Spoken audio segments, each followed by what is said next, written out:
Week 7. Okay. Week 7 is in the books. Here we are. It is season 2, episode 8 of the League of Ordinary Supremacy podcast. Thank you to Ben for being our guest today. Welcome to the podcast. How's y'all's week been? Let's start with Ben as the ghost, the ghost guest. Officially halfway through our season. This is halfway through the regular season now. So yeah, it happened so fast, man. It happened so fast. It really did.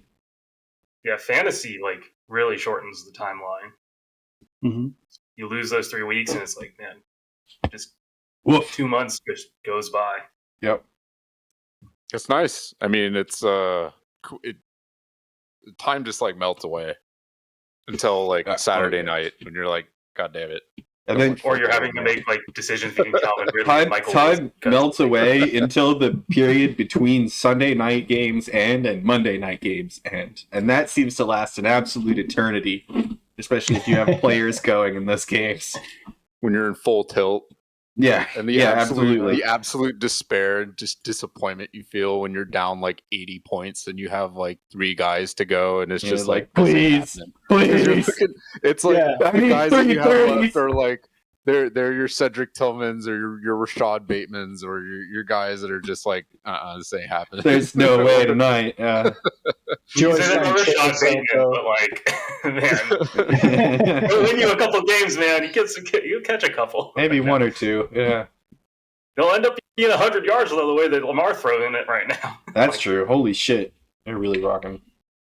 That was a tough scene seeing Zay Flowers get one catch over the weekend. Yeah, absolutely. Man. Dude, Mark Andrews for the first few weeks was exactly that whole story. Just and he's still buried on some of my benches, and I'm still on the fence. Do I start him? As soon as I start him, he's going to go right back to being a fucking potato. So, well, I was told by Reddit that yeah, sure, you should drop him. Sure, I believe that. Kick him to the fucking curb. Get out of here, Mark. You give him the T. Higgins treatment.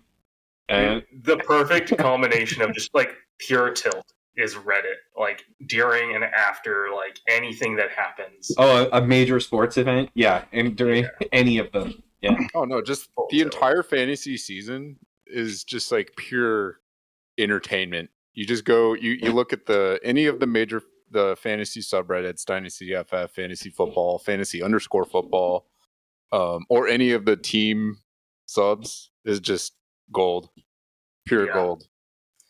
The best ones are the division meme wars, though. Those are the best. Those are really strong. Yeah, those are top tier for sure. If you're willing to wade through some more shit, the discords for those are also really funny. I'm in the NFC North meme war Discord. Oh god. And it is an absolute mess. The people in the Discords though, they kind of take it a little more seriously. The people on Reddit are literally just AI almost. Yeah, it's practically not real. Yeah.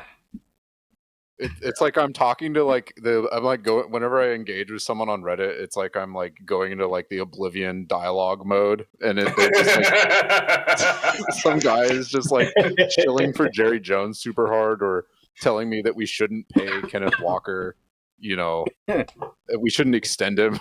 Oh boy, shit, so. Yeah. Those people have hard opinions on wild shit. Dude, it's true. That doesn't even make sense in reality, bro. I don't care. I'm doubling down now. Yeah, it's they've never watched that player play ever. It's just It's super obvious to pick out the people who are just doing window shopping with the box scores as opposed to sitting down and watching the Cleveland Browns versus the Jets. It's you're obviously a casual. Get out of my face with this noise. Yeah, if you're watching Cleveland Browns Jets, you're a Thursday night. On a Thursday night. Yeah, we're packed in and ready to go. Yeah, no, you're either a complete degenerate or an absolute casual. There is no in between. The runner-up for naming our league was the Degen Fantasy League, which almost won. Yeah, I mean, it would have fit really well. It would have really fit. I mean, but I don't know. But I think Ben will go down. Ben will go down in our fantasy league history for naming the league. So, yeah, that's true. So, obviously, we have a guest here today. It's Ben. We did this once last season We're with planning Jordan. on doing a few more coming up. We And wanna I will do be more. reaching We- out to folks in the next few weeks about guesting on the podcast. I have a few people in mind, so be on the lookout. Check your DMs in Discord and Sleeper. We were going to do one with Matt. I think he ended up getting something with work or school. He has a school conflict that made it. But I would say let's start with a little bit of your background, Ben, like who you are, where you come from, why you like Green Bay, what do you do for work, and what got you into fantasy football? Well, I am from the cornfields of Illinois. I'm from a town called Sedoris. That's about 4 hours south of Chicago. Population 400 people. So one day, I think I was like 23, I woke up and was like, I need to get out of here. I need to get out of here now. So I donated everything that I owned that didn't fit into a backpack to the Salvation Army. And then I caught a ride share on Craigslist from Champaign, Illinois to Las Vegas. And then I just started hitchhiking. So I did coast-to-coast hitchhiking for about 3 years. I ended up in Olympia completely and utterly by accident, and then I just never left. And that was like 12 or 13 years ago now. So I just absolutely ended up here by accident. But I became a Packers fan because my dad was a Packers fan. We are part of a family that is all Chicago sports all the time. Cubs, Bulls, Bears, all the time. I wore a Brett Favre jersey to Christmas at my grandpa's house one time, and he made me sit out in the snow. He wouldn't let me in the house till I took it off. Oh God! For real, just having those memories of me and my dad just being like, yeah, it's me and my dad versus the world, and then we actually got to sit down and watch them win 2 Super Bowls together, which was great. So. I own stock now, so I'm just ruined. Like this is just who I am. So, Right on, man. Yeah. So you came in the league through I believe Steve invited you. Yeah, Steve and I used to work together at Fungi Perfecti. Mhm. I still work there. I am the senior purchasing specialist, so I handle raw materials and marketing materials and packaging and that kind of stuff. So. My job basically boils down to is I shop with Paul Stamit's money on a daily basis, which isn't a bad gig. So for sure. Mm-hmm. So what got you into fantasy football? Like whoever introduced you to this, it must be some sad fuck. No, actually, it's my buddy Frank that lives out in Colorado now. He hit me up randomly before the 2019 season and was like, "Hey, this seems fun. Like, do you want to do this?" And it's like, yeah, sure. Let me see if I can get people together. And then next thing you know, I have 10 people that want to play.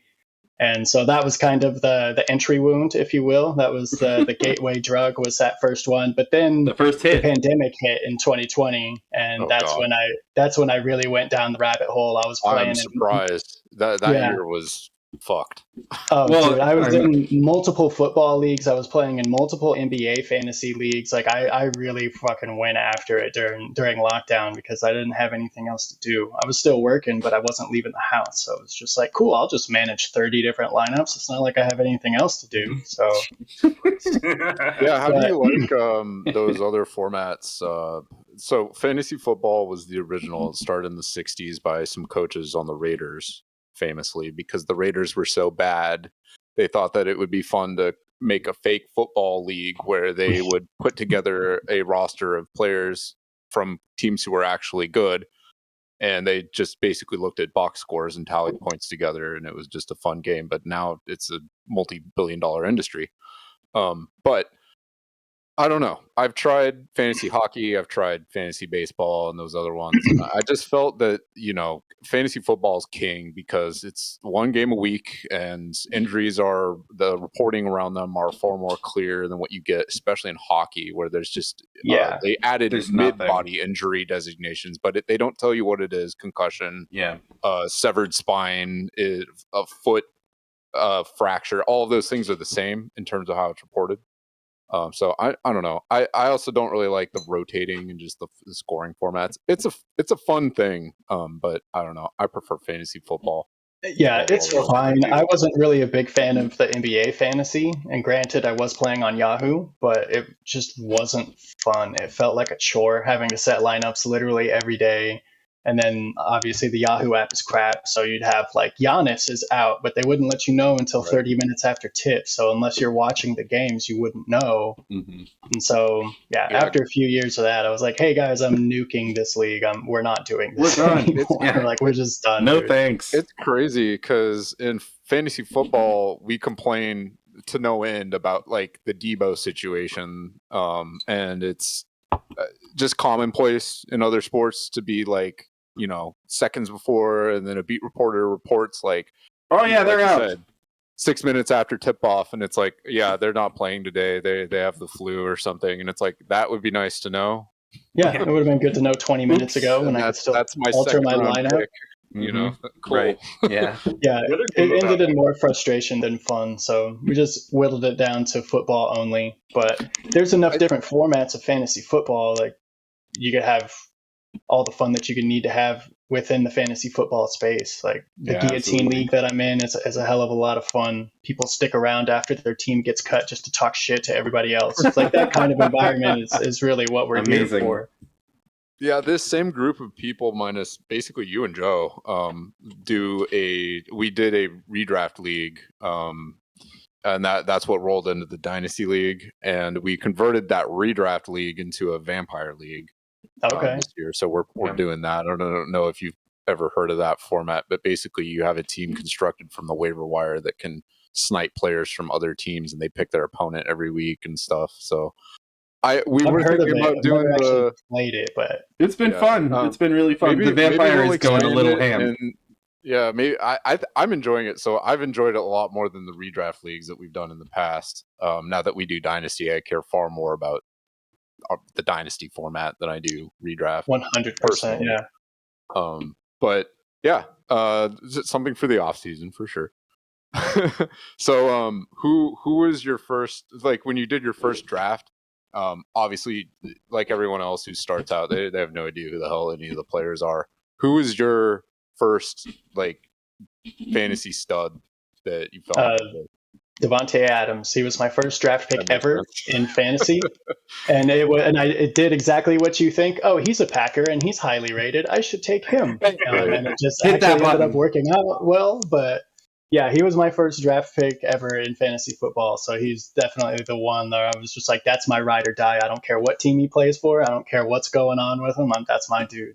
Yeah, that could definitely that to. How do you feel about the trade? How do you think about his outlook going forward? Now he's on from a fantasy perspective, it's the best thing that could have happened for my team in particular. To have Saquon leave the Giants and go to the Eagles, and then have Davante leave the Raiders and go to the Jets, I think is fantastic. Obviously, the results are TBD, I would say, but I have to believe that from a fantasy perspective, Aaron Rodgers is going to force feed him that ball over and over and over. And so even if the Jets lose, Davante's scoring fantasy points. Yeah, Garrett Wilson owners. Alan Lazard 100%. Completely disappears right now. Sorry, Matt. Like, it's just not going over well. for those other guys. Yeah. Because we've seen it happen time and time again. We've lost playoff games because of his refusal to throw to anybody but not Davante Adams. And it's like, Get buckle up, Jets fans. Like, from an IRL football,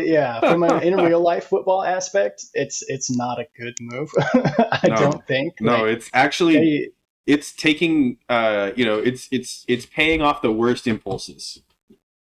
Yeah, and I understand the we're all in for Rodgers bit, but like somebody in that organization has to look at it with clear eyes and say, hey, this is kind of fucked up. Like, this isn't normal. Like, teams aren't doing this. In fact, that and like they've got to also from a general football point of view too. It's like somebody has to realize that their defense has taken a step back. It's not the world beater it was. Like, you can't just the premise of the Rodgers deal was we have a good enough defense that it can carry the offense as long as there's competence, and the world beating defense is not there, so the premise is no longer viable. Well, and they fired Saleh, which I thought was the dumbest thing that they could have done. he doesn't deal with the offense. That's Aaron Rodgers' fault. So to fire your defensive-minded elite head coach, because the offense isn't materializing. Like, yeah, even coaching change mid-season ever worked in any sport. Like, it doesn't. It just doesn't. It works in hockey very frequently, actually. Or they like make the Oilers shit-canned their coach mid-season after they were doing just terrible at the beginning of the season, and they made it to Game 7 of the Stanley Cup Final and lost to Florida in heartbreaking fashion after almost completing a historic reverse sweep. But hockey, that happens all the time. They fire. It's just a lot more turnover. Crazy. Though. Like there's only like 8 hockey head coaches that have been in their position for longer than like 2 or 3 seasons or something. Like it's ridiculous. The amount of turnover in that sport is insane. It's absolutely insane. It's like there's no patience. Deadline every year, no matter what. There's patience in hockey. It's like kind of the opposite than the NFL in a lot of ways. Is that there's no patience for coaches, but there's patience for players, because you understand that it takes a lot of time to develop in hockey, and like learning the sight, learning the skating, like getting all of that together, like takes so much time, and so you always bank on talent, especially with the much shorter roster.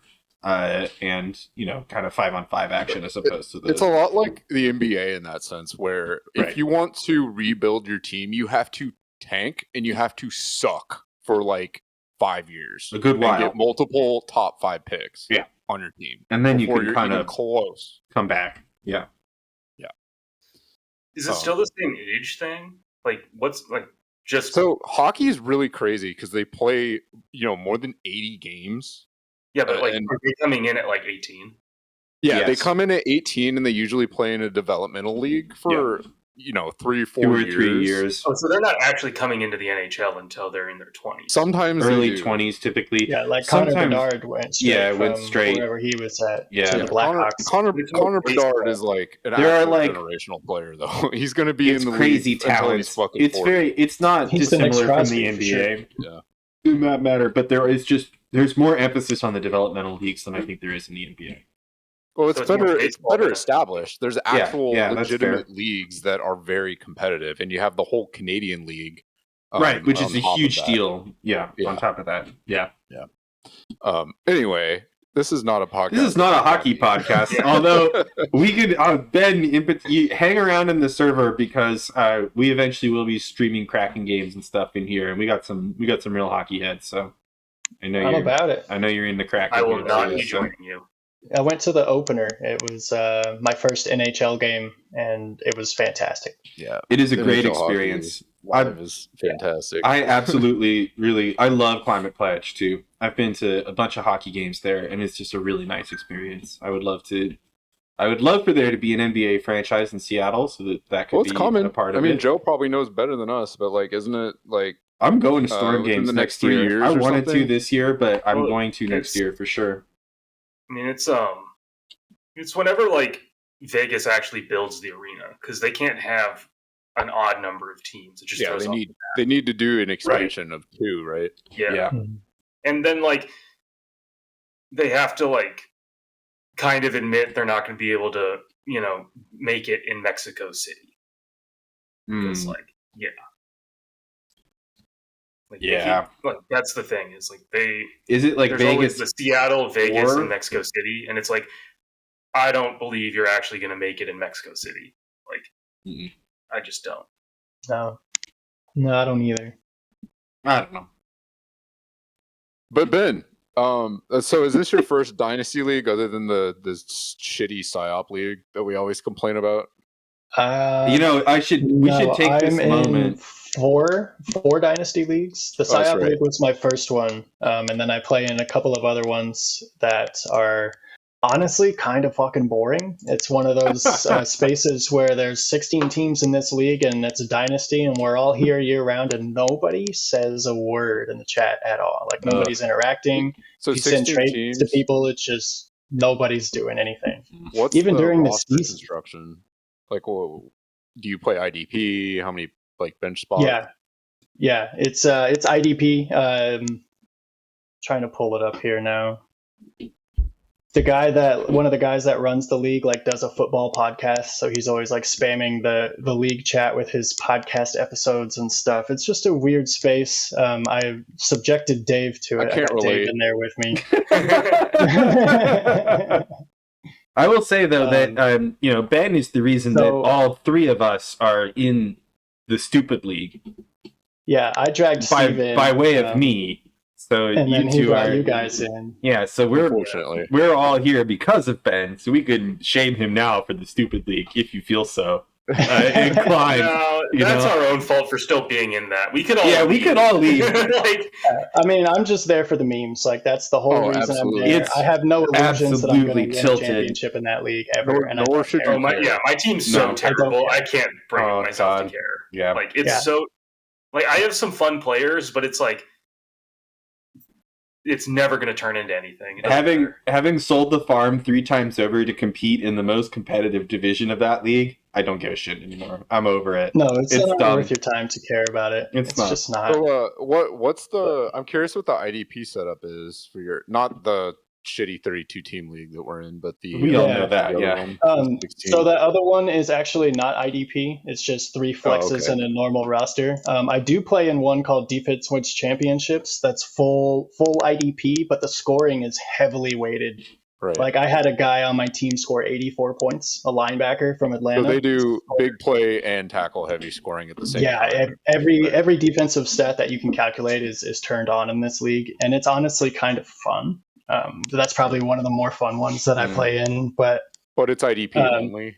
No, it's full offense, but it doesn't really matter. Like I have Joe Burrow, and like even when he puts up 40 in our league, he's putting up 15 in this one. See, I don't like that. The philosophy around this league is to have offense lead the way, which is the way that fantasy works, and that's just my philosophy. Is that it should be kind of like 60% offense, 40% defense. And that's the way we designed the scoring. That's the way we designed the starters.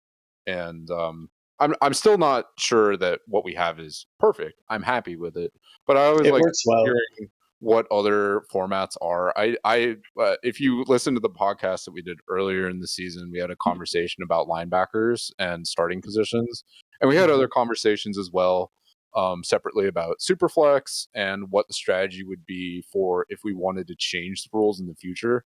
So I'm just kind of curious to hear about what other leagues do. And I don't know, how would you feel if we changed to Superflex or modified like the number of starting linebackers or things like that? Changed to like an empire rather than a dynasty. Right. Like what how do you feel about any of those things? The Superflex is kind of weird. I play in a couple of Superflex leagues, and it completely changes the landscape of how you draft, and your waiver wire is completely different, and trades are different. It's a fun format, but it is super different from what we play. I don't think it would be a bad thing at all.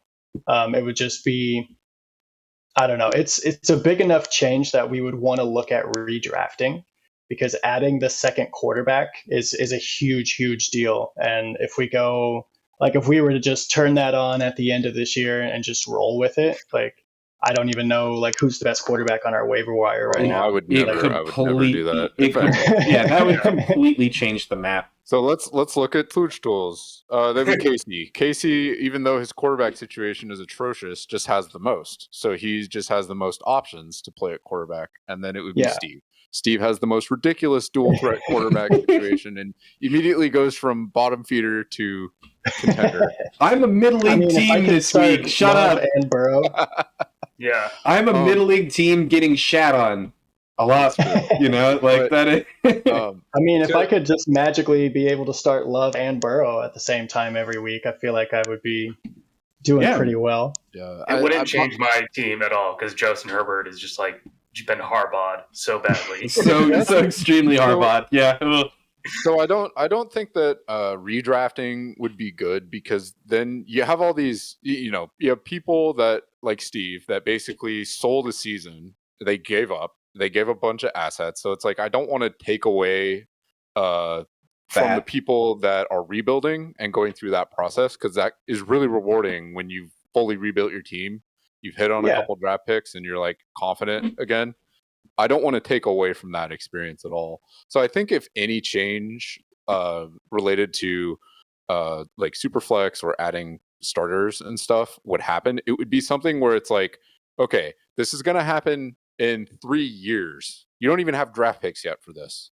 Yeah. Plan for it. You have 3 years to fix your roster to fit this new system. And you know what it'll look like at that point. I think that's a fair way to do it. Because then it gives people, there's no excuse at that point that you felt that you were blindsided. It's like, dude, you had 3 years. You had 3 calendar years, bro. Three whole off seasons. 3 years to study quarterbacks and 3 drafts to get like to pick stuff up, some guys, or like make those waiver picks, like figure out who's going to be developing. Like all of those things are huge and can be planned for. I do like the idea of adding another linebacker position, though. The starting 2 linebackers is very intriguing to me. Would you get rid of the IDP flex with the linebacker, or would you just add the linebacker? I'd probably just add the linebacker.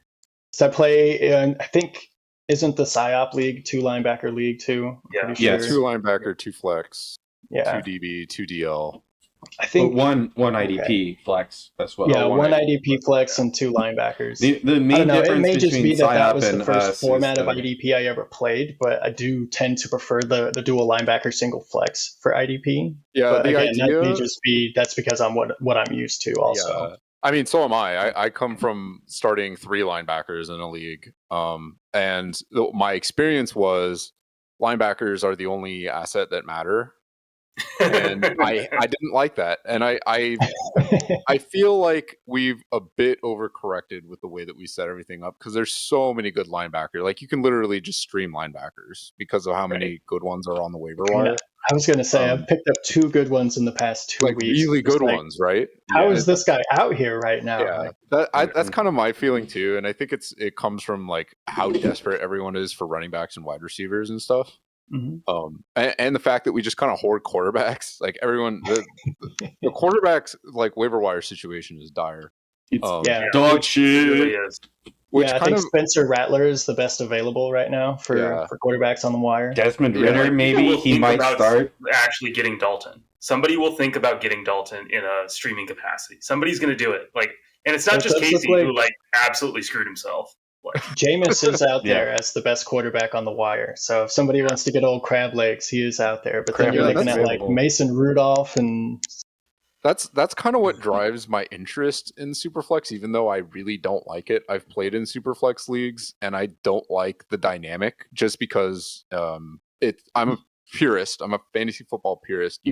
There's no 2 quarterbacks on the field on any football team. I think they're all drafted out by the time you get to the 4th round, and if you wait, then you're fucked. There's not even enough starting quarterbacks in the real NFL to field competitive rosters. Why would we do that for a fantasy game?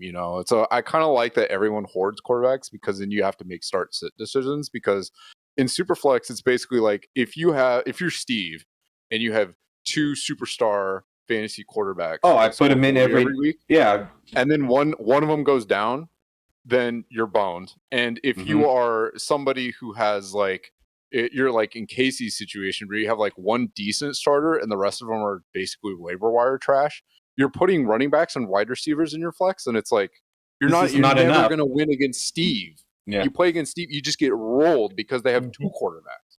Yeah. I think the other problem for me on the Superflex thing is I really hate how dependent the NFL is in its coverage of quarterbacks, and I just don't fundamentally agree with how quarterbacks get covered and the way that they're treated in terms of their importance, because they're so dependent on every other position, and I hate having to watch more than one and care about more than one, because everything about their position is dependent on every other thing to go right.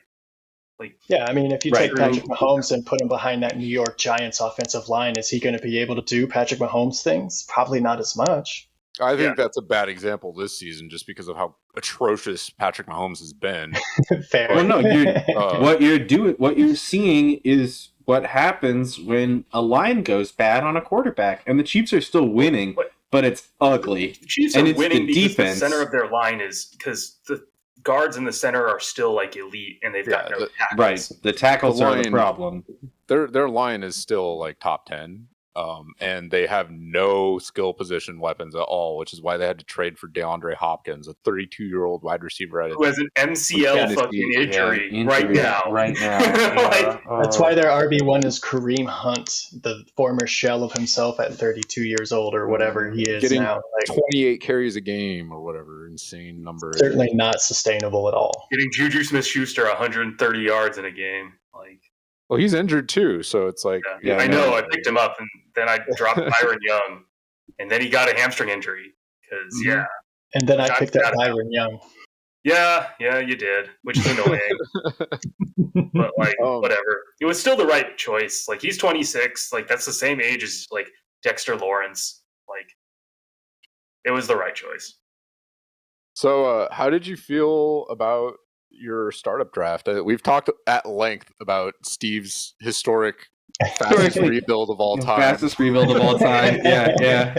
My really bad startup draft and but subsequent. You've also had a rough go of things to start. These first season was rough for you, and this season isn't really going that great either. So, like, what happened? Like, I think last year, I think by the numbers, didn't I have like the most unlucky team in the league? Yeah, I think you did. Yes. Yeah, in terms I terms just of got injuries, absolutely pummeled on the points end of that. But hospital boys for sure. Coming into last season, I really felt like I really botched the running back position in the startup draft. So I was like, I've got Demo and Saquon and Najee Harris. So like, what am I doing? Like, all of these dudes are either broken or old and broken. And so, or on the Giants. I don't know. Yeah, or on the Giants. Yeah, exactly. Yeah. The turnaround has been great. Like, I know that Jahmyr Gibbs has emerged in Detroit, but Montgomery seems to be retaining his starting role. Joe hates you for touchdowns. That. Mm-hmm. Yeah, no, it's like true. I said, Saquon going to Philly was probably the best thing that happened to my team since I drafted it.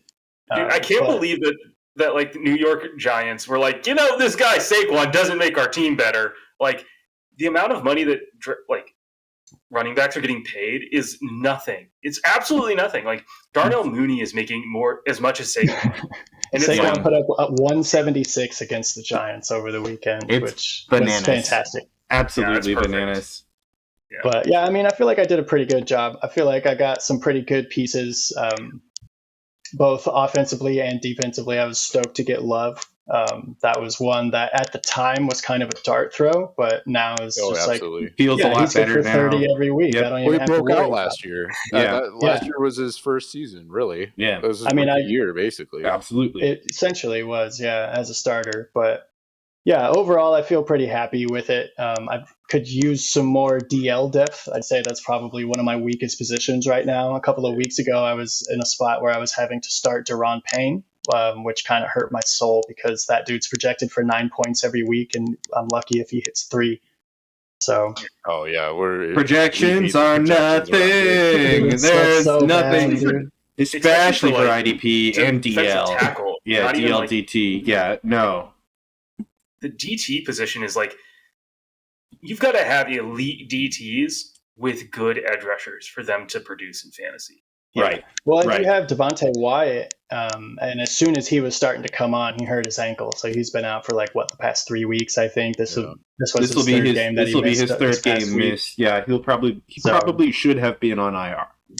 So here's the thing with the projections. I know how Sleeper can fix it, but it requires some engineering on their end, because obviously what they're doing is they're looking at Vegas lines for sack numbers, and it's like if they get they're projected for like half a sack, that it's like they're gonna have like 4 to 5 points, 3 or 4 points, because they're gonna get maybe 2 tackles and that's it. Yeah. But then the top end edge rushers, like your Max Crosby's and stuff, are projected to get like a sack and 5 tackles a game. So that's why they have like 10, 11 as their projected amounts. What they need to do is look statistically at that one season and like correlate snap percentage with how many like sacks or turnovers they've already got. So if you have these guys, because sacks, when it rains, it pours, as soon as they get 1 sack, they might get 1 the next week and the next week and the next week until they don't.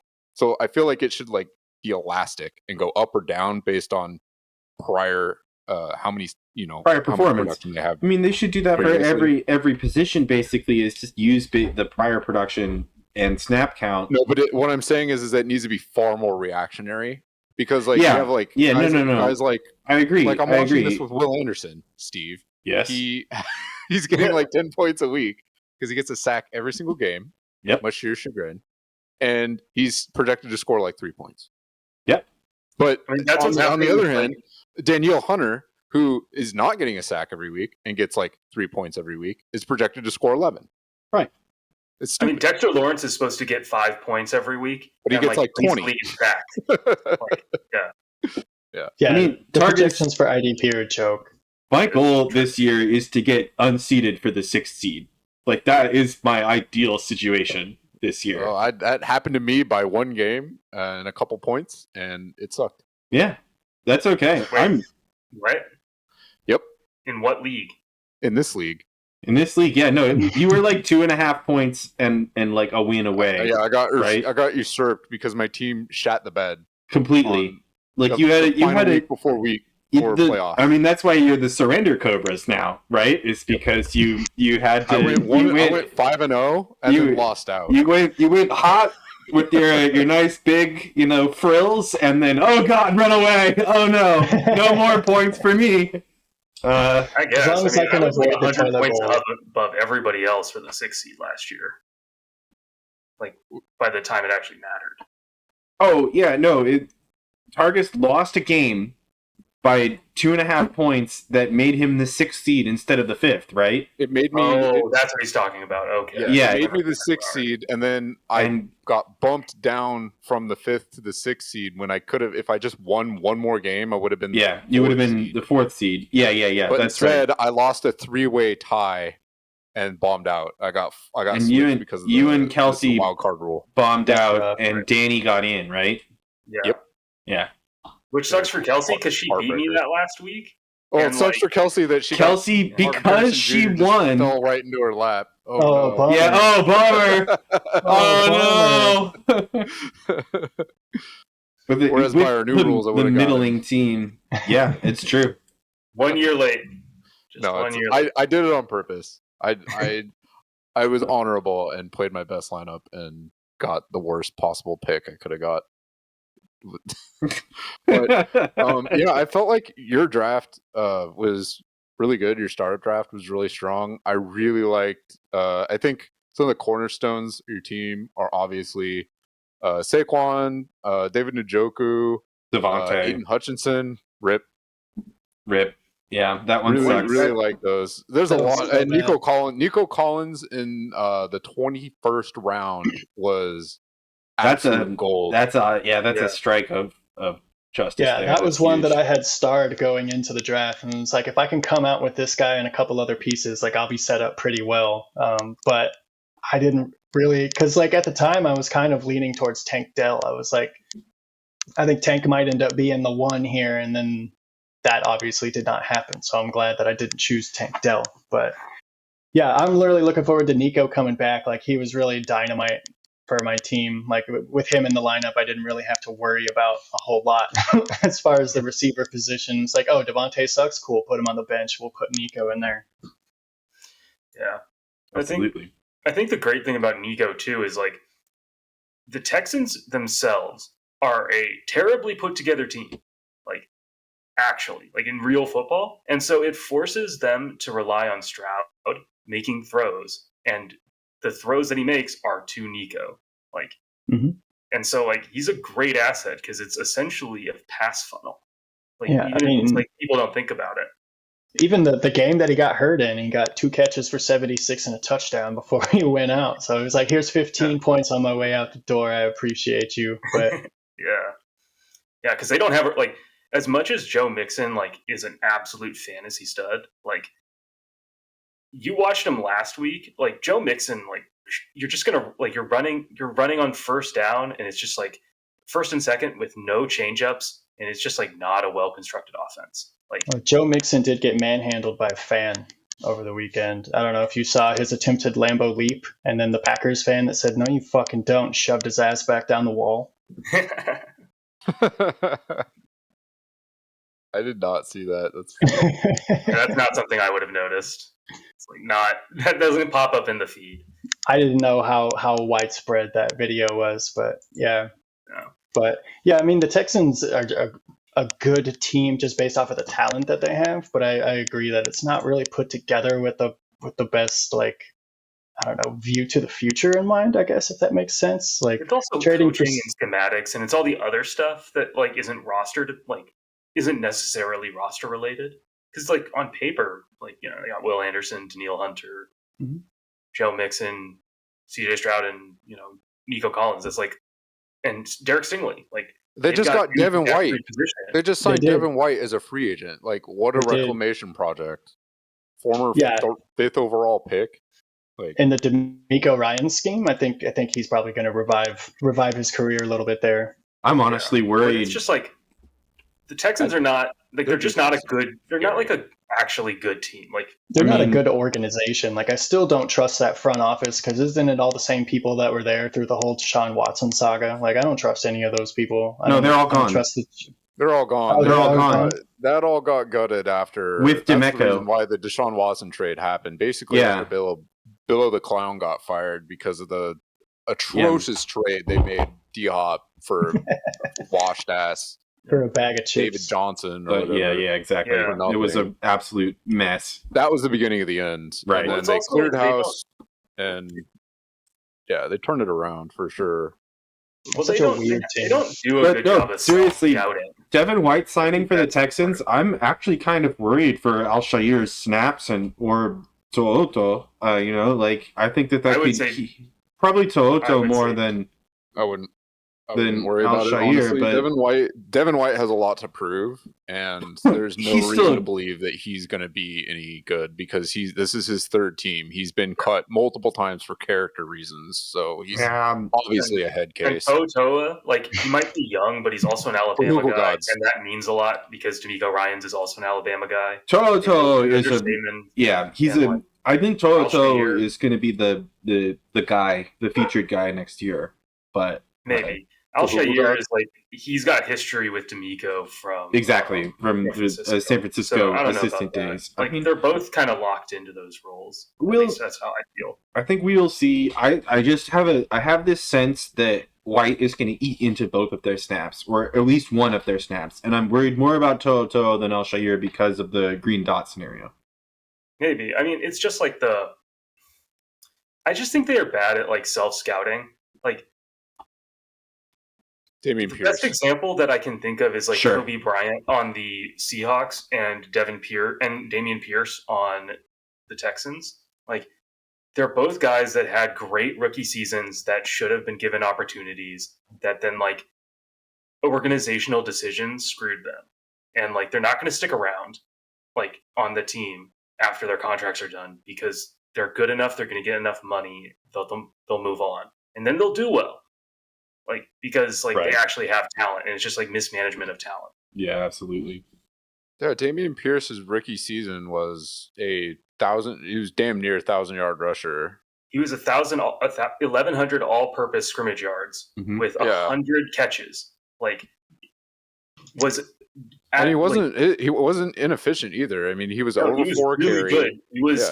He was just as good as Ken Walker was. Like, and then they brought in Devin Singletary, right, and he completely supplanted him.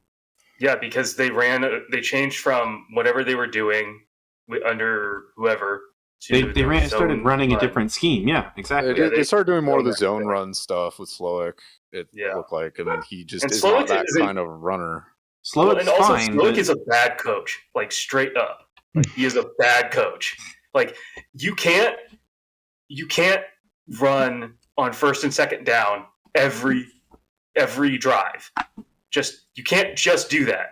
That's not how football works. Like, somebody's going to figure it out. If I could figure it out, like, people who watch tape all the time for their jobs are going to be able to figure it out. Like, that's for sure. I'm not that good at, like, I couldn't be a coach in the NFL and I can figure it out, you know? Yeah, tell Brian Schottenheimer that. Run, pass. It's just like I don't know, like, I don't know what it is. Pass. It's such a, like, it's so weird that, like, people do that still. It's like, it's not just like it's not great analytics, but it's like so obvious when you're doing it. Like I don't know. To be fair, the Packers defense did have Stroud in hell for most of that game on Sunday, so that Mixon was working. It just didn't pan out for him. Right. It wasn't enough. Yeah, but if you're going to it's the same thing within basketball, though. It's like you're going to choose the guy that you're like, okay, you're not going to beat us. And they chose Stroud, which is like the right choice. Mm-hmm. And they made the right bet because Mixon couldn't beat him. Right. It's a close game. I mean, that's essentially, and it was like it was a to close lose a game when you're plus sure. 3 in the turnover margin. To lose that game it's got to be concerning. That's embarrassing. Side, well, and the fact that they were was it like 16 or 19 points of their points came off of turnovers. Yeah. And you lost that game. Yeah. So. Yeah. I think it was 16 points because 16. I knew it was something like that. Or 17 because they got 2 touchdowns and a field goal. That definitely feels like coaching, honestly, because like if you've got the players making turnovers, that's talent doing its job, and if you can't capitalize on it, that's like not being. That's like problematic. You can't blame that on the players. Yeah, exactly. I mean, Green Bay's defense played lights out to put us back in that game against the Texans. So that was a really exciting one. I think that might have been the best game of the week. That Vikings Lions game was pretty a banger too. That was good stuff. That was a good game. That was the one I was just about to mention is the only other contender. There. Shout out to Jahmyr Gibbs actually showing he could be the number one if need be. Good. Exactly. Yeah. Well, thank God for me, David Montgomery does exist. I appreciate his existence. He still continues to exist on the Lions. Yeah. He's still good. He's still a good player. He's still good. I can see you going to flip a table when he limped off the field, and they were like, "Oh, it looks like he's questionable return with what was it, a knee or something?" And you're like, "Yeah, not again." Yeah, he left the game with 3 points, but that was the rare occasion that Sleeper did send out that he has returned to the game notification. Yeah, the return to the game notification was really choice there. Yeah, it was the Denzel meme for sure. I knew that it was at the same time it was uplifting Ben. It was a straight dagger to Joe's heart. It wasn't, because it was like that in that game. It was like, no, he's like Jahmyr Gibbs is playing well. They're not going to run David Montgomery with a knee injury. Dan Campbell's not that type of coach. He just isn't. No, he really isn't. This is just a modern version of the Mark Ingram, Alvin Kamara situation of years past. It's a great situation for fantasy. You want all your teams to be like this. You don't want your teams to be like the Bears, where they have 3 running backs they want to use but can't. Nobody can, because their offensive line is cheeks. Booty, dropping everywhere. Probably the only other team that has a fantasy situation that's even somewhat reasonable are the Bucks. Now that they have no wide receivers, it's going to be even more interesting. But even then, you don't feel great about any of Rachaad White, Sean Tucker. Actually, I'm spacing on that one. Buck Irving. Rachaad White instantly becomes a slot receiver. Right. He was a slot receiver in college. I think that's he takes that role. I think that's a really. I think we see a lot more 2 and 3 RB sets from the Bucks while they get some of their wide receivers up to snuff. I think Jalen McMillan hopefully steps up. But I think McMillan and they got that other guy, Trey Palmer, Trey Tucker. Trey Palmer, I think. Trey Palmer was the guy from last year. Yeah, from last year, exactly. And then the last guy, Jalen McMillan, was their draft pick for this year. This year, yep, exactly. Out of Washington. No. Yeah. A lot of people actually thought he was better than Polk, too. Just hurt, so he fell. Right. I have them both. I'm not just watching him, he was better. Yeah, Jalen Polk has been getting absolutely shit stomped. He's fucking getting ruined by the media. He's hurt constantly because Patriots. He's also playing out of position because their dumbass don't have an X, and they're asking a dude who should be playing the Z or the slot an X. like a traditional X, like AJ Brown. Right. It's like, do you see what AJ Brown is? You should not be asking Jalen Polk to be AJ Brown. No, that's what caused the concussion. Like, straight up. Like, it makes me mad. The Patriots are so fucking ass. They're so bad. I've been seeing some really weird reporting out of New England lately. Like, I was looking at their sub earlier. Belichick straight trashed Gerard Mayo's choices coaching on the Manning cast, saying that's inexplicable. Also, but why are you doing this? He actually did. Like, the thing about Belichick is he's trashing shit that he does and did for 20 years. Forever. Yeah, exactly. That is, like, what Gerard Mayo said is what Bill Belichick did for 20 years. Yeah. Like, it just doesn't work. Yeah. That's true. That's absolutely true. Yeah. And he did that the year before. And also, like, it's not like they didn't make roster moves. Like, they got rid of their best, like, defensive lineman. Like, they did. They absolutely did. Yeah. Mm-hmm. Yeah. Like, yeah, the Patriots they've gotten worse on both sides of the ball despite additions, which is amazing. It's always, like, even for the Celtics, like, it is very, very toxic. Like, you would not even think that the Celtics won last year. Like, with the way that their media talks about them. Like, it's crazy.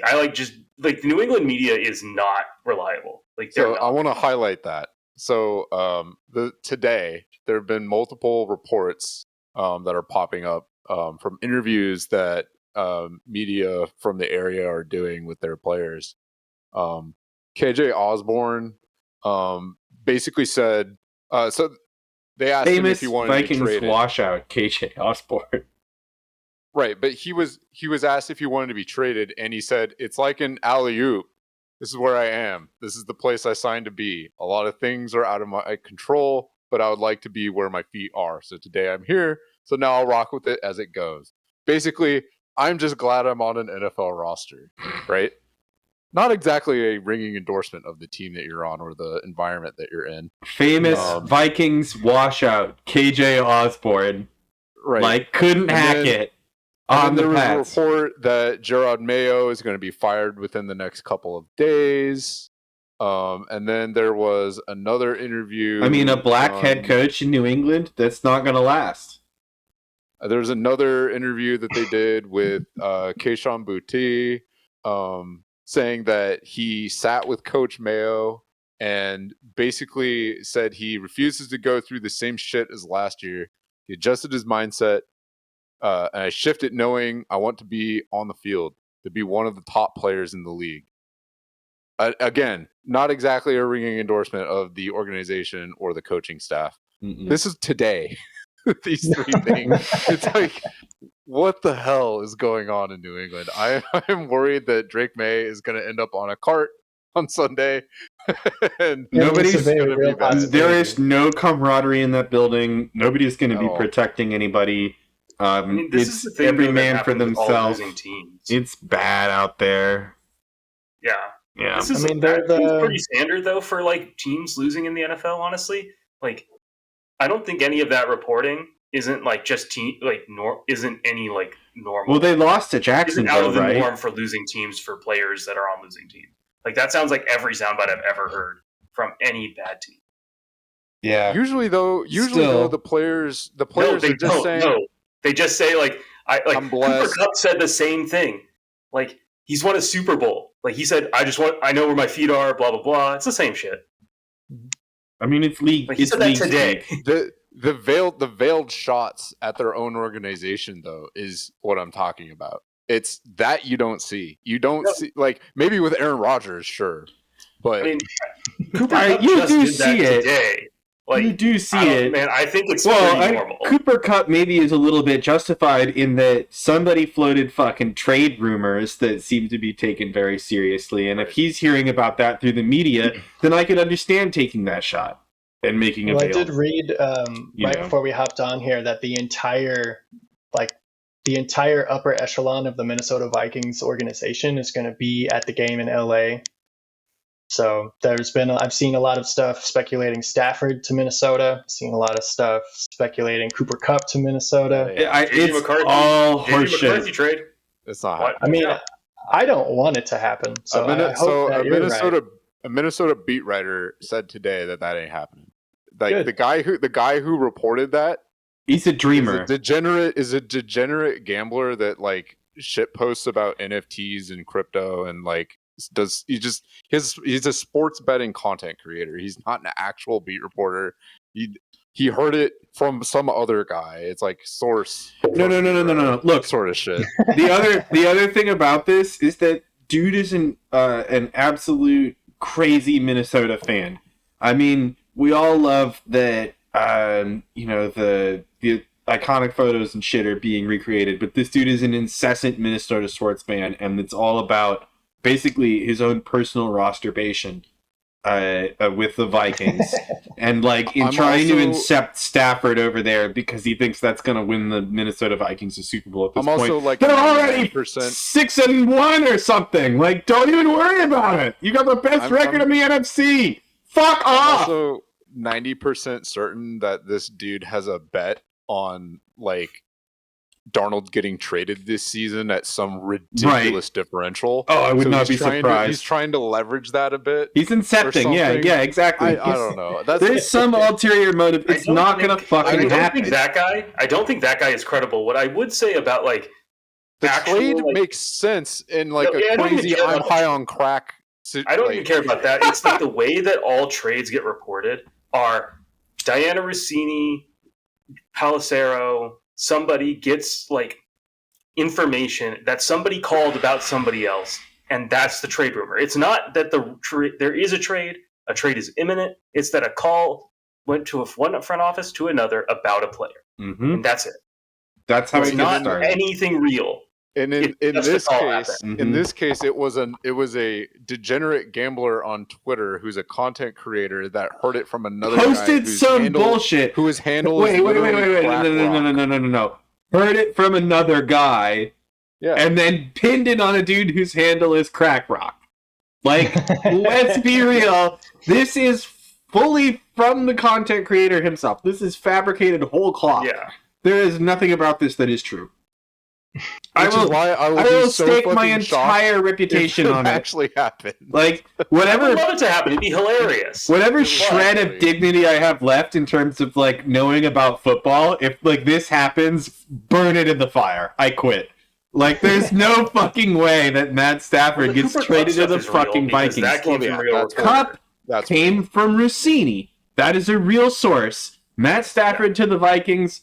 Burn it's not real. It's not a thing. But I would love if they did just nuke it. I would absolutely love that.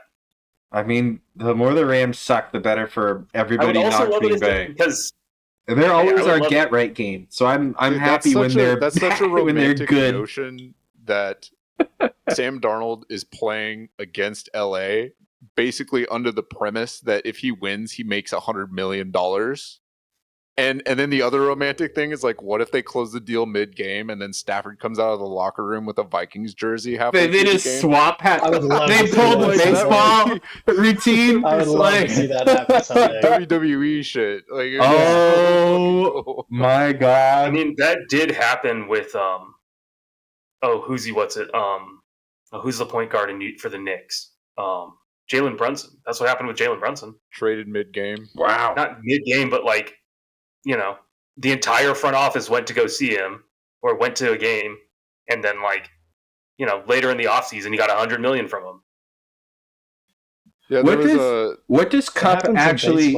Okay, I just want to traded between the doubleheader. They start one game on one team and then get traded for the second game. That's happened in the NFL too, but the game was like at the end of the season they played like the next time they played. Yeah, the last week and then the 13 playoffs. minutes of like an old quarter, and somebody had been traded in that time. And it wasn't a star player either. It was just it's just some random. Yeah, there was this crazy situation during the baseball season this year where a player, so they had a game and then it was rained out and they had to delay it. And then during the rain delay and when the game started, one of the players was traded to that same team and he was pinch hit for. So stats wise, he could, because he had not contributed in the first team that he was traded from, he could contribute for the team he was traded to in that same game. Right. So since he was pitch hit for, the way the stats worked is that he could have caught something crazy where he could have caught for his own hit, basically. Right. He, I don't know. He could have caught like one of those like he could have caught his own hit in that's baseball. a great trivia question. It's like god tier, like boss level trivia question. Yeah, just like whoever caught Jaden Daniels' first passing touchdown in the NFL. Trent Skot. I'm still very skeptical of like the whole like commies situation. Just because like I have literally seen this before with Cliff Kingsbury. Like this is exactly what happened with Kyler. Not to say that like Jaden Daniels isn't a good player, but like the hype around it is like, hey, we've seen this before. Literally with the same coach, with the same type of player, doing the same thing. Yep, in the same offense, doing the same shit. Yeah. Like, I think Dan Quinn brings more than Cliff Kingsbury could. It's harder to say than I thought it was going to be on the brain entry to it, but I think that there's a certain level of experience in head coaching and discipline that Dan Quinn can provide that Cliff Kingsbury couldn't. Also hard to say. So that I think that the Dan Quinn being there really helps me feel better about the commies scenario, but at the same time, like I do hear what you're saying. Like this is the Cliff Kingsbury moment, going burning hot and fast in the early season through too much of your offensive concepts, and then everyone having tape on you and knowing your number. And Dan Quinn famously has the also back end fallen the fuck apart at the end of seasons. Moments. Absolutely. The in Shanahan, the hugest of moments. Shanahan fail. That was Dan Quinn. That's Dan Quinn. Yeah, it's all Dan Quinn. Yeah, exactly. Last year, Dan Quinn. You failing. Parsons? What are you doing? Like Dan Quinn failing. Coverage. Like what are you doing? No, I mean he makes bad decisions too. Like I'm with you. Dan Quinn's still he's still better than he makes better decisions than Cliff Kingsbury. You don't know. No, we just went over the bad decision. That was the biggest one. It was the Falcons 28-3. Like, no. Yeah, all right. Not. That's a historically bad. Never be forgiven. A historically bad coaching job. It was so bad that Malcolm Butler's interception of Russell Wilson is no longer the biggest Super Bowl meme. Like that's how bad it was. It's historic. Yeah, that's fair. That is Dan Quinn's Falcons. The Falcons logo became the international choking symbol after that game. That's how bad it was. Yeah, it's wild. Like it happened the next year. It didn't even the Malcolm Butler thing. Didn't even get a chance to breathe and live and become a thing because of it. It was crazy. It was a quick out, man. There was a Broncos Super Bowl in between there, but no one cares. Yeah, whatever. Oh, Peyton won again. Whatever. Yeah. Oh yeah, that was the Von Miller Super Bowl, right? Yeah. The Von Miller puts the team on his back. The city of Denver now uses that game to act like Peyton Manning is like one of their firstborn children and ignore the fact that he played in Indianapolis for however many years he was there. 14 years. Von Miller is like a homegrown drafted dude. Yeah. It's just like the way that people like Brandon Perna talk about him, like he himself gave birth to him, is just so funny because it's just like you didn't draft him, you didn't develop him, you didn't do shit. You took advantage of the end of his career. And nobody gives Demaryius Thomas any love for that reign either, because that dude was absolutely fucking dominant and does not get the love for that. Peyton Manning gets the achievement of Demaryius Thomas being the guy in the NFL for a good long fucking time. I mean, he was enabled by a great quarterback, so yeah, sure. No, that gotta give them their flowers. That's a partnership. It's a partnership, but like we were saying, you need a good skill position to be a great wide receiver. But okay, Peyton did feed DT for sure. Yeah. Peyton had Reggie Wayne and Marvin Harrison. Yeah, I think Davante and Aaron is not a bad comp necessarily. I think it's the winning part. I think it's ballpark at least. Does Davante have a ring? Davante wasn't a part of that. He wasn't on the Packers Super Bowl. No. Okay. No, that was really early in Aaron's career that he got. It's second year. Yeah, second year is the starter. Second year is the starter. Yeah, fifth year overall, right? On his rookie contract. Yes. Well, actually, no, didn't they? They gave him a contract mid-season, halfway through his first year as the starter. They gave him the deal. Yeah, you're right. That was before the rookie wage scale, right? That's how that happened. I think so. Yeah, because that's part of the. That was part of the 19 or that was part of the 17 or 18 CBA that we got the rookie wage scale readjusted to its current status. Yeah, unions. The rookie wage scale, though, for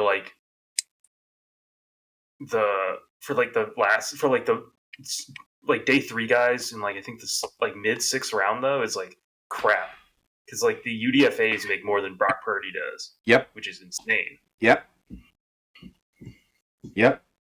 It's really wild. Yeah. Brock Purdy is Shanahan's career, man. Dude, the cheapest quarterback in the NFL by a super wide margin.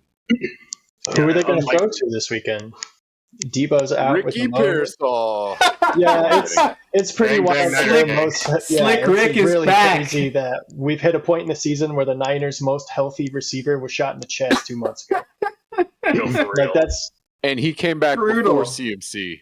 That's how you know he's a real one. Dude, actually, that's hilarious. Yeah, that's man, I kind of got to root for Slick Rick. I've got to make a choice about that too. Man.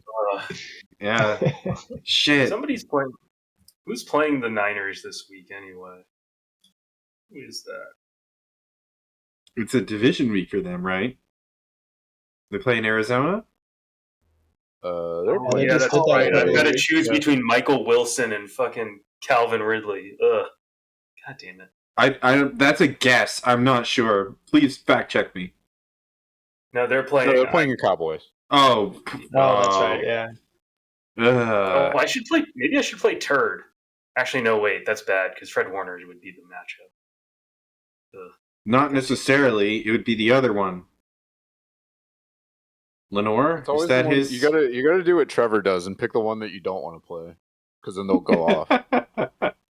That's honestly just go ask your mom. Do I play Khalil Mack or not? Guy? Yeah. Do I play Khalil Mack or Harold Landry? And she'll be like, who are they? I don't care. Just pick name. Yeah. No, doesn't matter.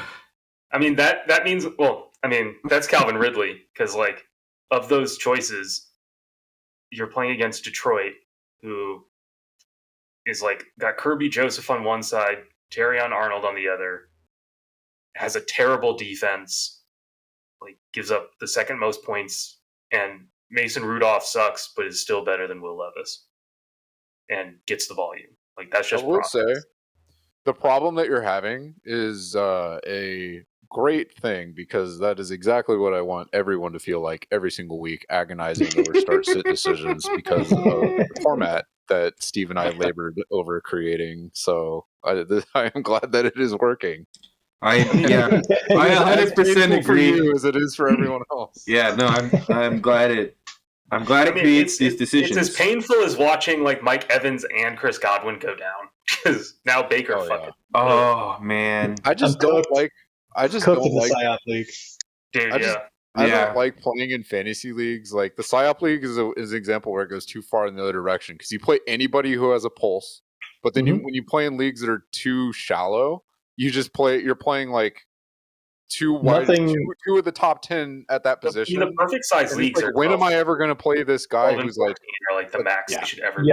Playing in small leagues, nothing makes me feel like a degenerate more than playing in small leagues, because I look at the waiver wire and I'm just like, how is this guy out here? How is this guy out here? And then you look at the depth chart and he's like, that's the wide receiver 7 for the Jacksonville Jaguars. And it's he's my starter in a Dynasty PSYOP league. Yeah, so I got you. I love him. Yeah, it's just completely ruined, dude. Yeah. Oh man. No, and I mean that's the problem with the PSYOP league generally. Is that it is so deeply populated.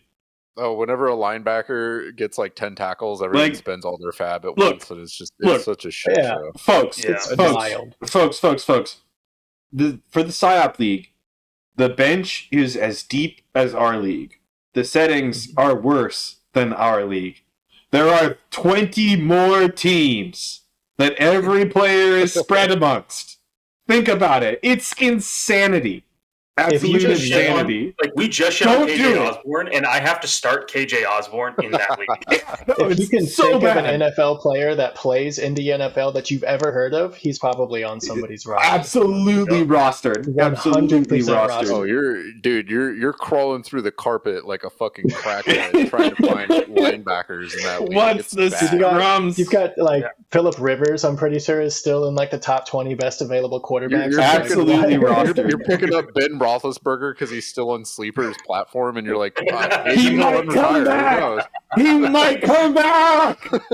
No, he won't. It has to be like a top. Well, now he can't because Russ actually turned Pickens into a thing. Russ turned himself into a thing, unexpectedly a little bit. Dude, I don't know what you're talking about. It was always the most obvious thing in the world that it would be fine. Yeah, right. I'm gonna take this opportunity to do my one and only Arthur Smith apology. I'm sorry, Arthur Smith, for ever doubting you. Goddamn right. It was the most. You are actually cooking, and I've been impressed with the Steelers the last 3 weeks. They've actually come out with a coherent plan. It doesn't look like 1960s with Russell Wilson football. At the helm too. So yeah, it's even more impressive because they're doing zone run schemes, and they're doing interesting stuff with different players.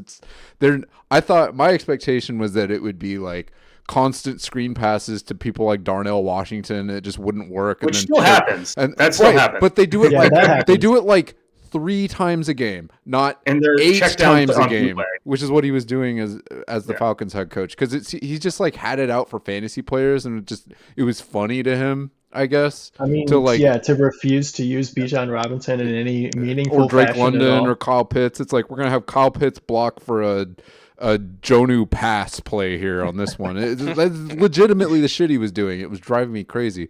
But then I watched. It was the most obvious thing, though. Honestly, the skill set that Russ has is checkdowns and deep passes, which is layups and threes.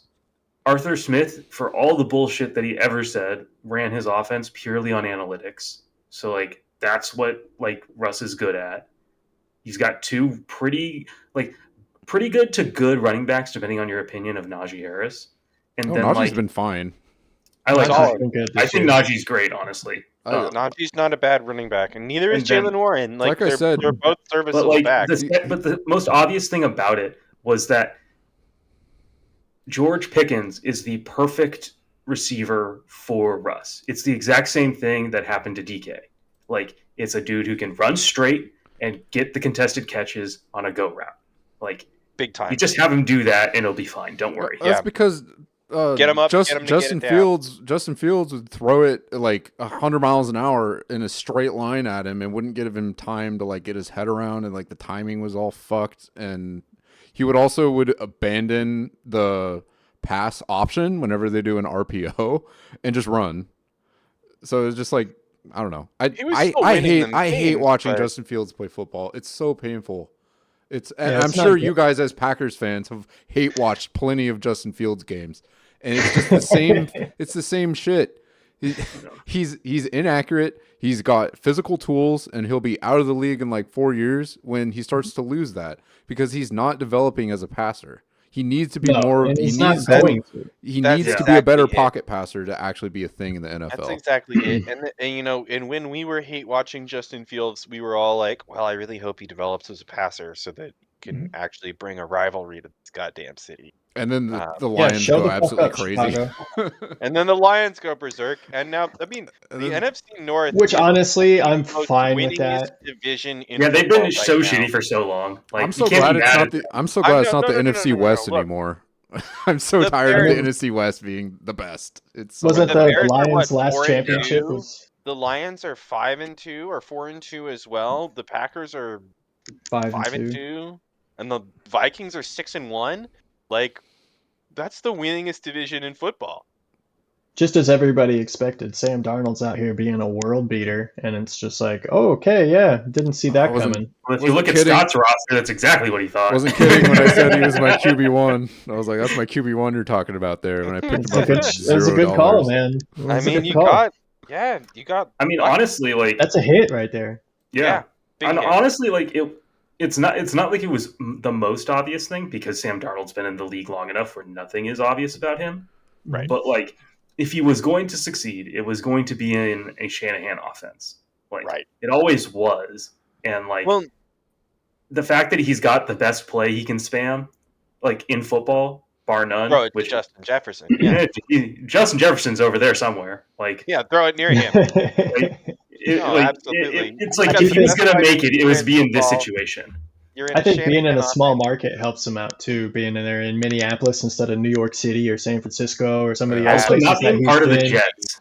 Not being a part of the Jets. Yeah. Or the Panthers. Like, are we really going to blame like any player on the Panthers for being bad? Like, no. Are you ready to watch Bryce Young play football again this weekend? Walk into oncoming traffic. Please save Deontay. Please save Deontay Johnson for my fantasy team. Please save Deontay. The Panthers had Baker Mayfield and Sam Darnold on their roster at the same time before they had Bryce Young. And look at where both of those quarterbacks are at now. Yeah.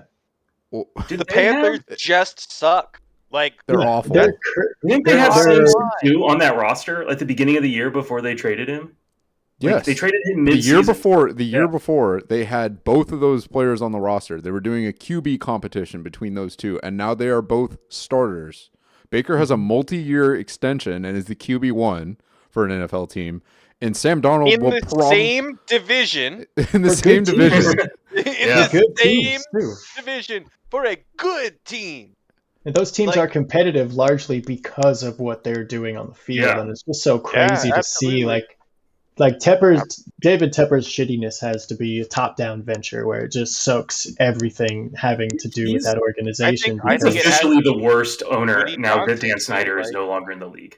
Yeah, I personally always put Jerry Jones at the top of that list, but you're right, he sucks so bad, dude. Jerry Jones is bad for other reasons. No, Woody. Yeah, yeah. You're right. Woody, non-football reasons. Robert Kraft, David Tepper.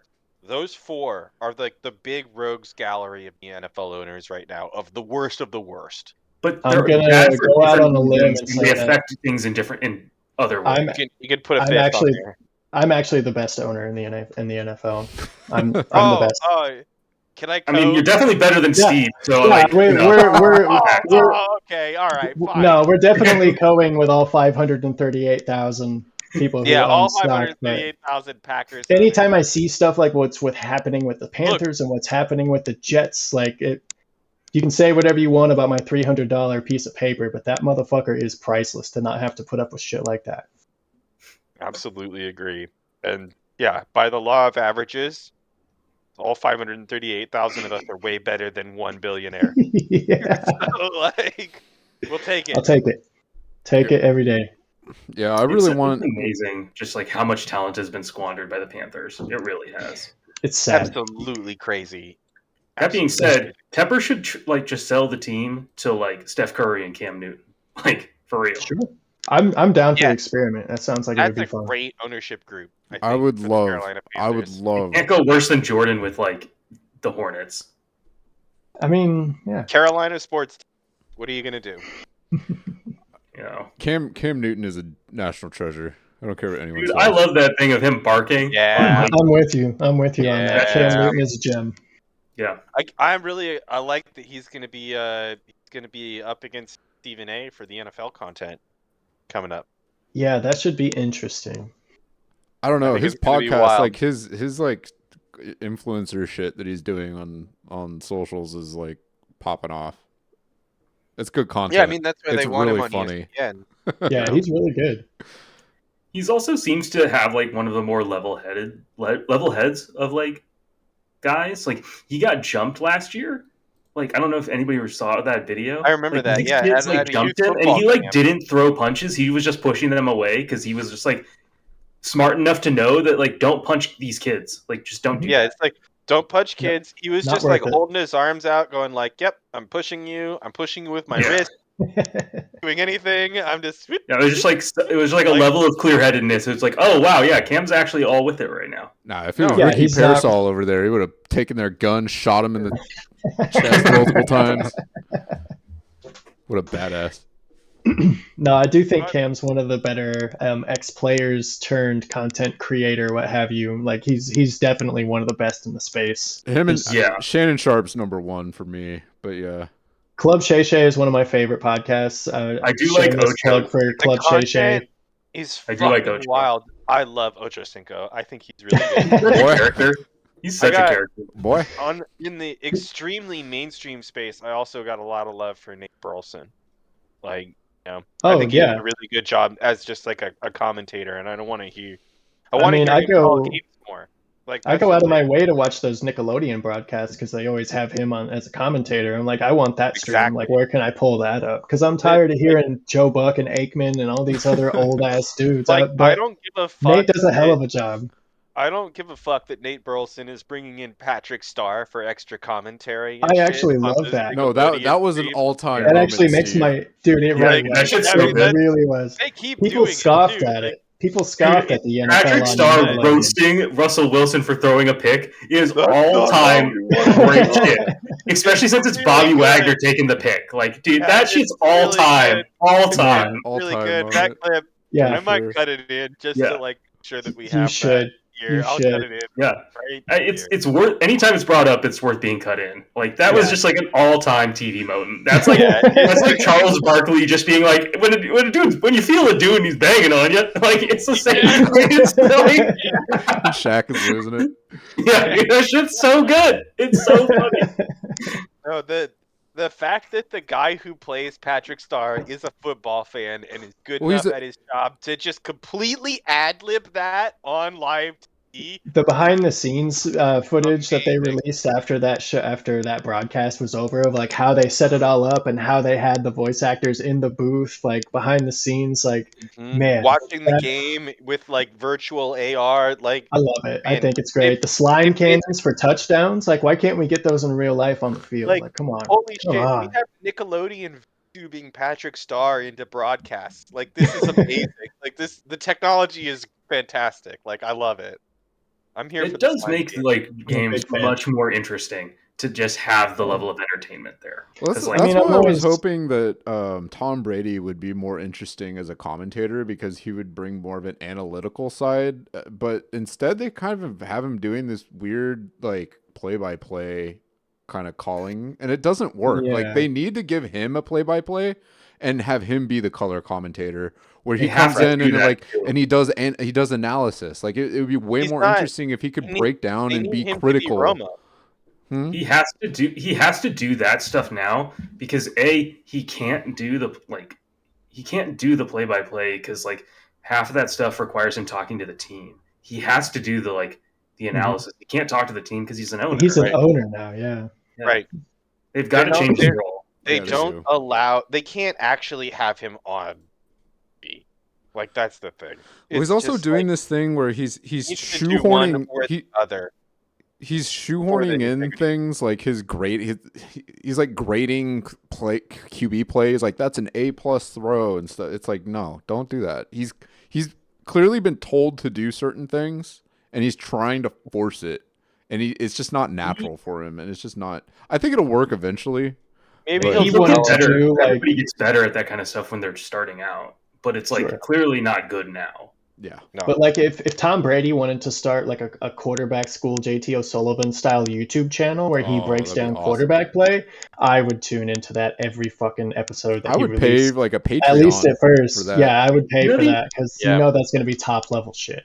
You know who does that? Who's really good is Kurt Warner. Kurt Warner does it. He does. He does that great job. And he's like really good at it, and like absolutely true. Somebody like, and it's an NFL product. Like that one's an NFL product, and like somebody should compete using Brady. Like honestly, because 100%.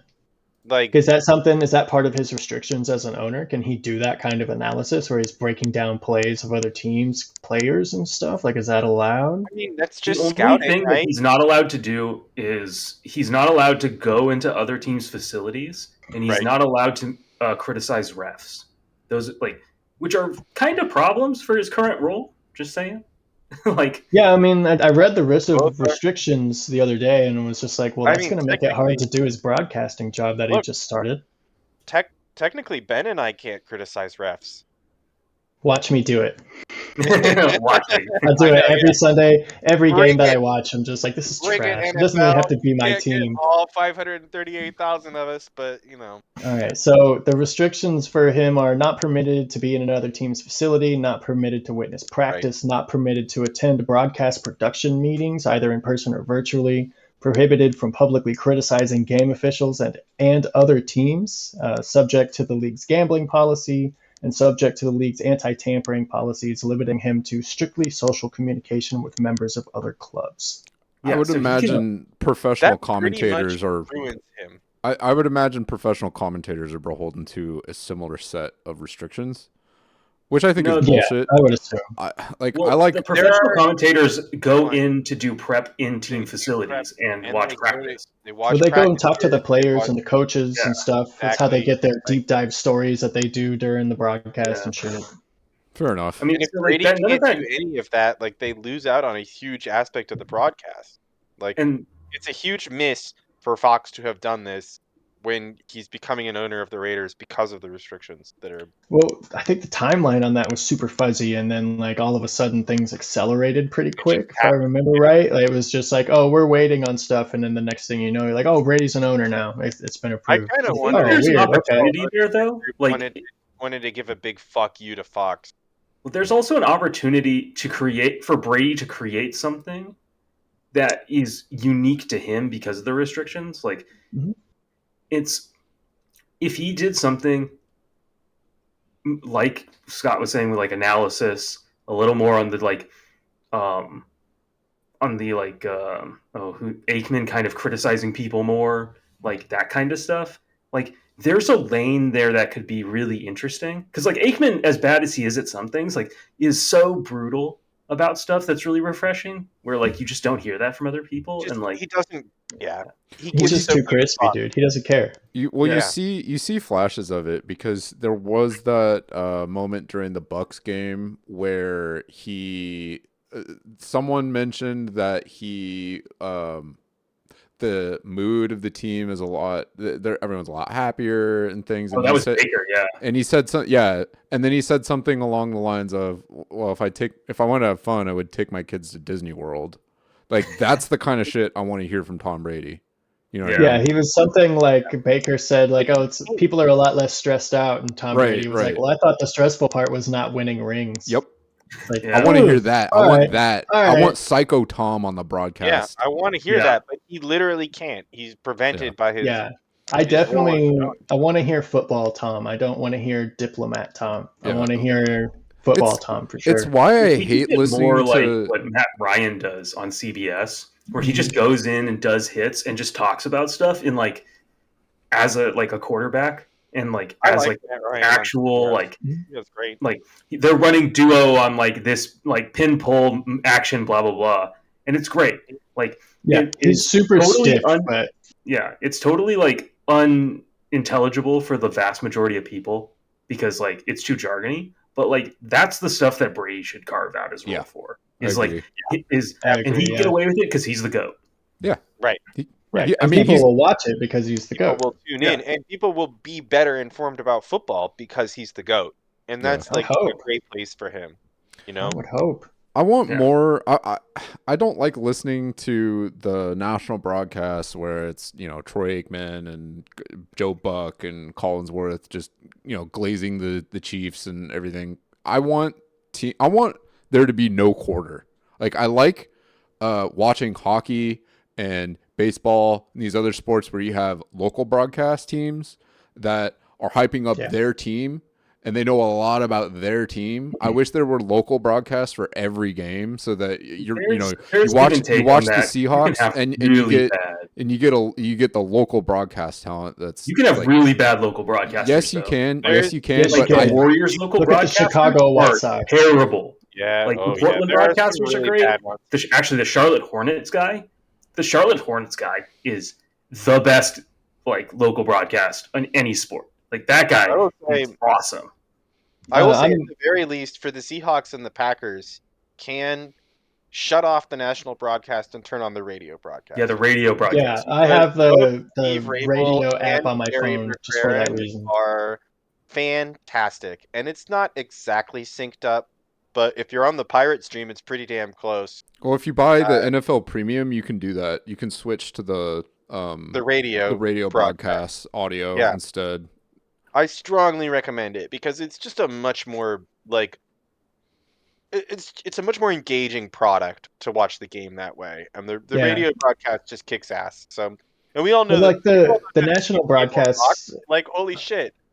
Everything in the national broadcast now is just like the NBA, where they're talking about LeBron James in a game where LeBron James is not playing, and that's where we are now. Where like you'll be watching like an AFC North Division game, and they're talking about Mahomes, and it's like he's not playing in this game. Why are we talking about Mahomes? And then it cuts to commercial, and there's Taylor Swift concert advertisement, and then Patrick Mahomes, and then Kittle. And then you get can we stop the Travis Kelce State Farm commercials with Mahomes and Motto? I'm over it. It's like year 5 of this. Annoying piece of broadcasting I've heard in a long time was on yesterday's Lakers broadcast when LeBron and his son entered the game at the same time. It's like, thank fucking God they did this like opening day, so we never have to do it again.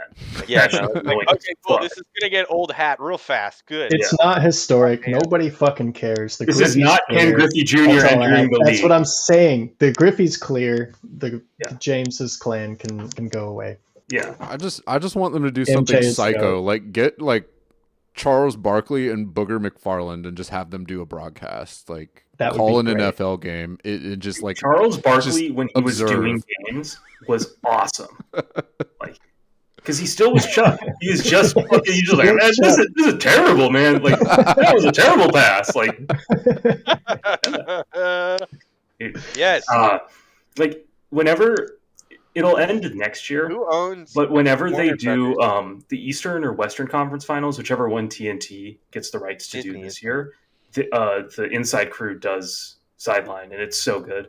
Like, so sad that that's not going to be a thing anymore. Yeah, I got to make sure I tune into every broadcast they do this year, since we won't get it again. Chuck's TNT only, right? Yeah. Yeah. So there's absolutely no way in hell he'll ever call an NFL game again. He's actually retiring because of the change. Like, he's going to stick around for one more year. And then he's out. Right. And then he's just going to retire. I hope he just slums it on YouTube for the rest of his life. Just like is it just a content machine? He's going to start a podcast. You know he is. Yeah. Like, maybe. Nah, I think Chuck's just going to he's going to hang it up and he's going to do the whole I'm going golfing. Fuck y'all. Yeah. That's exactly it. Like he has no reason not to at this point. Just go golfing, and say fuck y'all. Yeah. I mean, Charles Barkley, of all the players that never won a ring that deserve to be in the Hall of Fame, it's him. Of all the guys, easy, 100%. He was so fucking good. His lifetime contribution to the game is so magnificent. It's in some ways he should go in as a broadcaster as well as he's already exactly a Hall of Famer, so, exactly. He's in as a player. He should also go in as a broadcaster. Yeah. He should get that dual status in a way that few others have, because his overall contribution to the game is just so magnificent, unimaginable. That should yeah, every Thursday got to watch whatever the TNT broadcast is. Yeah. So, how did you guys feel about the Seahawks trade that went down today? Are you hyped that Ernest is coming to town, or? Dude, I'm over the off season. It was they're shopping Ernest Johnson. Oh, it's too bad that we're in the same fucking division. We could really use a linebacker who's really good. Mm-hmm. I mean, we did have to pay up a little bit, but anybody who says a fourth rounder is an overpay is an idiot. What do you mean? They just went to that Midwest. Day 3 draft capital is nothing. Wasn't it a pick exchange too? Who cares? It was no. Seattle got Ernest Jones and Tennessee got Jerome Baker and a 4th round pick.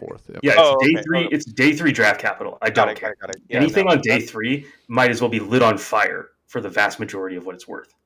You're gonna get good. You're gonna find every now and then the one running back. You're gonna find. You can find value in wide receivers and defensive players in the 4th round for sure, but I think you're getting probably better value with the known product that is Jones.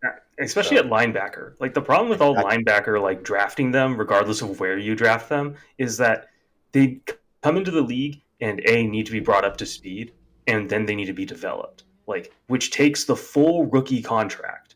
And like typically. Yeah. Like just why people need to calm down about Quay Walker. Just fucking chill. Just chill. Well, it's like the same thing with Patrick Queen and like Jordan and Jordan Brooks. Too. Like they were first round linebackers. They like got drafted really high, like mid first round, and like they took 4 to 5 years to develop, and then they didn't want to be. Then like the team didn't want to pay them because like they hadn't done enough production or whatever, and they moved on because like they got a payday somewhere else.